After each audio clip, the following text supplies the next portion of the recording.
विद्या भारती द्वारा संचालित ऑनलाइन कक्षाओं में सभी भैया बहनों का हार्दिक अभिनंदन। आज हम कक्षा 4 के हिंदी का पाठ 15 नंबर कुरजरी विनती का अध्ययन करने जा रहे हैं। यह जो 15 नंबर पाठ कुरजरी विनती है जो भाग नंबर 3 में है।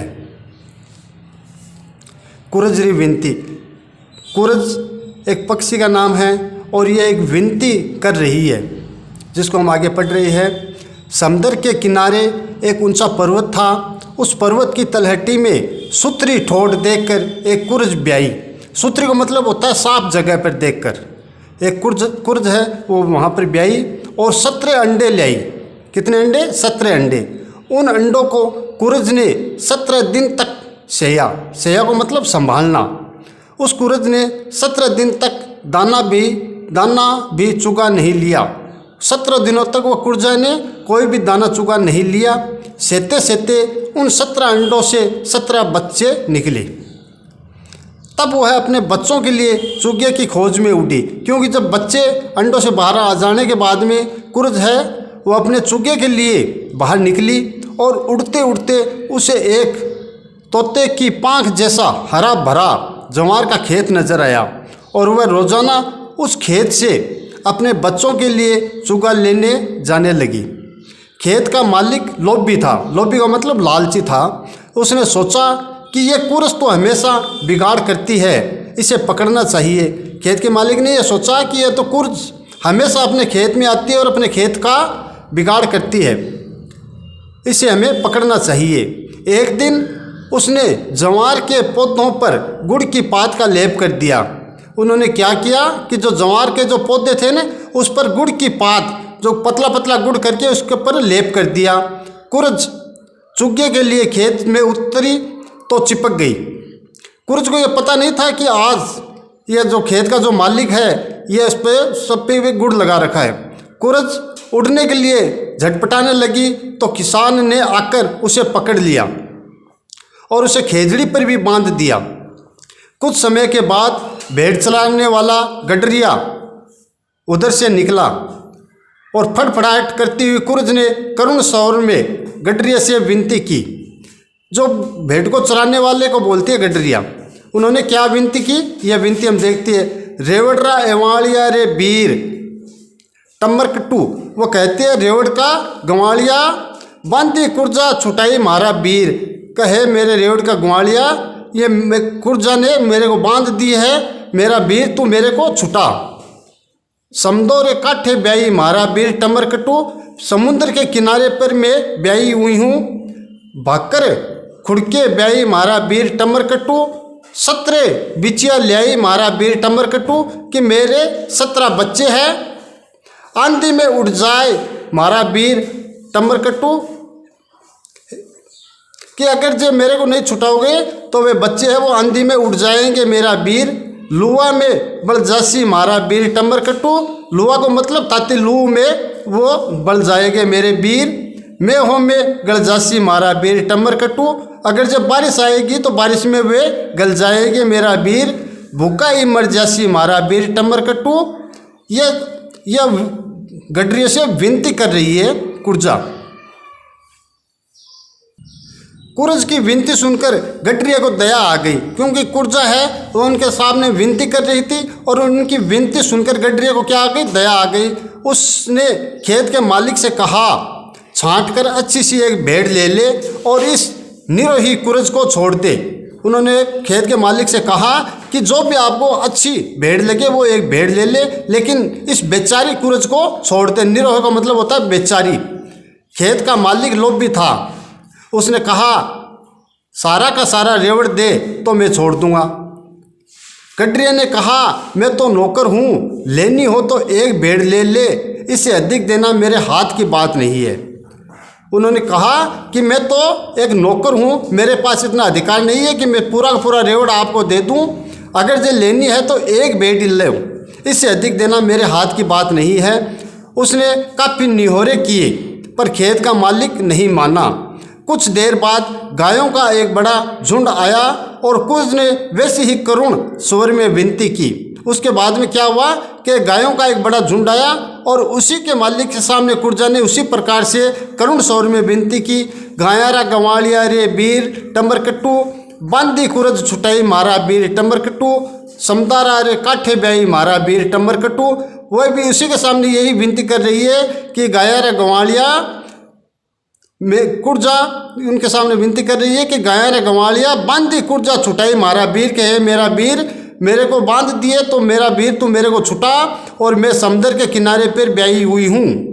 कुरज की विनती सुनकर ग्वाले को भी दया आ गई।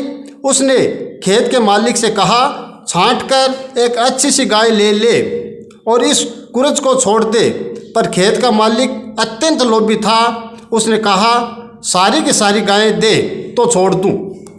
ग्वाले ने कहा, मैं तो नौकर हूँ, इससे अधिक देना मेरे हाथ की बात नहीं है। लेनी हो तो एक बढ़िया गाय ले ले। काफ़ी समय तक निहोरे किए तब भी वह नहीं माना। फिर कुछ देर बाद भैंसों का झुंड आया और कुरज ने करुण स्वर में विनती की, भैंसोरा गंवालिया रे वीर टंबर कट्टू, बांदी कुरज छुटाई मारा वीर टंबर कट्टू, समदोरो काठे ब्याई मारा वीर टंबर कट्टू। कुरज की यह विनती सुनकर भैंसों के ग्वाले के हृदय में भी दया उमड़ पड़ी। उसने खेत के मालिक से कहा, छांट कर बढ़िया सी एक भैंस ले ले और इस बंदी कुरज को छोड़ दे। पर खेत का मालिक बड़ा लालची था। उसने कहा, सारी के सारी भैंस दे तो इसे छोड़ूं। तब ग्वाले ने कहा, मैं तो एक मामूली नौकर हूँ, इससे अधिक देना मेरे हाथ की बात नहीं है। लेनी हो तो एक उम्दा भैंस ले ले। बहुत देर तक निहोरे किए पर वह नहीं माना सो नहीं माना। कुछ समय बाद ऊँटों का झुंड उधर से गुजरा। कुरज ने हृदय चीर देने वाले स्वर में विनती की, सांडियारा रेवड़िया रे वीर टंबर कट्टू, बांदी कुरज छुटाई मारा वीर टंबर कट्टू, समदरो रे काठे ब्याई मारा वीर टंबर कट्टू। कुरज की यह विनती सुनकर गडरिया को काफ़ी दया आई। उसने खेत के मालिक से कहा, छाट कर एक अच्छा सा ऊँट ले ले और इस बंदी कुरज को छोड़ दे। पर खेत का मालिक बहुत लोभी था। उसने कहा, सारे का सारा झुंड दे तो छोड़ूं। तब गडरिया ने कहा, मैं तो एक मामूली नौकर हूँ, इससे अधिक देना मेरे हाथ की बात नहीं है। लेना हो तो एक बढ़िया ऊँट ले ले। बहुत नियोरे किए तब भी वह नहीं माना सो नहीं माना। कुछ देर बाद सामने के बिल से एक ऊंदरा निकला। विवश कुर्जा ने छटपटाते हुए उससे भी करुण स्वर में विनती की, पंयाल देसरा राजा रे वीर टंबर कट्टू, बांदी कुरज छुटाई मारा वीर टंबर कट्टू, समुद्रो रे काठे ब्याई मारा वीर टंबर कट्टू, भागकर खुड़के ब्याई मारा वीर टंबर कट्टू, सत्रे बिचिया ल्याई मारा वीर टंबर कट्टू, आंधी में उड़ जाए सी मारा वीर टंबर कट्टू, लुआ में बल जाए मारा वीर टंबर कट्टू, मैं हो में गल जाए मारा वीर टंबर कट्टू, भूखा ही मर जाए मारा वीर टंबर कट्टू। और कुर्ज ने क्या किया कि वही करुण स्वर में सबके सामने यही संदेश दे रही थी कि मेरा जो बच्चे हैं वो समुद्र वह भूखे मर जाएंगे, सर्दी और आंधी में उड़ जाएंगे, लुआ में बढ़ जाएंगे। ये सभी प्रकार की विनती उनके सबके सामने कर रही थी। कुरज की ये विनती सुनकर ऊंदरे का हृदय फट सा पड़ा। उसकी आंखों में आंसू झलझला आए। खेत के मालिक पर भी उसे बहुत क्रोध आया। फिर भी उसने संयत स्वर में कहा, यदि तू इस कुरज को छोड़ दे तो तुझे मैं सोने की एक माला दूंगा, पूरे 108 मनकों की है। सोने के दमकते पीले रंग से खेत के मालिक की आंखें सोधिया सी गई। बोला, मैंने किसी की बात नहीं मानी, अड़ा रहा, पर तेरा कहना तो मानना ही पड़ेगा। किंतु केवल सोने की माला से काम नहीं चलने वाला। सोने का एक बाजोट और सोने का एक वजनी मुकुट भी दे दे तो इस कुरज को छोड़ दूं। इसने मेरे खेत में कितना बिगाड़ा किया है, तुम इसका अंदाज़ा नहीं लगा सकते। ऊंदरे ने कहा, तू कहे तो ये तीनों चीज़ देने में मुझे कोई ऐतराज़ नहीं है, मेरे कुछ भी घाटा नहीं पड़ेगा, पर कुरज को पहले छोड़, मुझे तेरा विश्वास नहीं। खेत के मालिक ने ज़्यादा हठ किया तो ऊंदरे ने बिल के पास वे तीनों चीज़ें लाकर रख दी। खेत का मालिक खुशी से बावड़ा सा हो गया। उसने उसी पल कुरज को छोड़ दिया। कुरज तो छूटते ही ऊपर आकाश में उड़ गई और खेत का मालिक सोने की तीनों चीज़ों को लेने के लिए उधर लपका ही था तो होशियार ऊंदरा उन तीनों चीज़ों को लेकर बिल में घुस गया। पैरों से बिल के बाहर धूल उछालते हुए कहने लगा, सोने के बदले धूल ले ले, सोने के बदले धूल ले ले। खेत का मालिक मुँह उतारकर आकाश में उड़ती हुई कुरजा को एकटक देखता रहा। अब क्या उपाय हो सकता था?